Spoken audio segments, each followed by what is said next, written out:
La radicalisation, de quoi parle-t-on au juste ? Les mots peuvent changer de signification selon le contexte historique. En France, l'expression radicaux désigne depuis longtemps un groupe politique qui se réclame de ses racines républicaines et laïques. À l'inverse, on parle de radicalité politique à propos de mouvements qui utilisent la violence pour faire table rase du passé, contrairement aux réformateurs qui souhaitent faire évoluer la société par les voies démocratiques.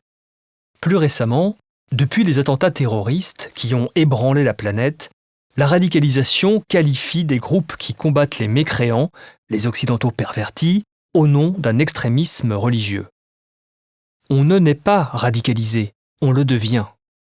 La radicalisation est un processus de rupture avec un mode de vie, l'entourage, la famille, sa propre identité, dans le but de se transformer soi-même et de transformer le monde.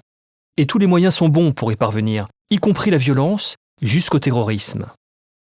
Le processus de radicalisation peut se dérouler en quelques mois, quelques semaines, voire quelques jours, notamment après avoir entendu le prêche d'un religieux, un ami qui veut vous convertir ou, plus souvent, après avoir consulté un site internet.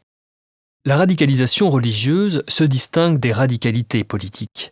La première justifie la violence par le commandement de Dieu, puissance supérieure inaccessible aux impies. Elle se veut au-dessus de l'argumentation rationnelle parce que relevant de la foi. Elle exprime un fanatisme religieux. Les radicalités politiques, en revanche, partent d'une analyse des injustices sociales et veulent atteindre les causes à la racine. Elles se réclament d'une explication argumentée des relations de pouvoir et des rapports de force pour appeler à la révolution ou à un changement de régime au nom d'un projet qui s'adresse à l'humanité. Mais entre la radicalisation religieuse et les radicalités politiques, la frontière est parfois poreuse. Les mouvements totalitaires et les haines racistes ou antisémites, comme durant le nazisme, dérivent de la radicalité politique vers une idéologie de la pureté qui abandonne toute explication rationnelle. Derrière le mot « radicalisation », il y a toute une échelle de comportements. Mais tous sont inspirés par une même vision simpliste du monde, divisée par une ligne de démarcation entre les purs et les impurs.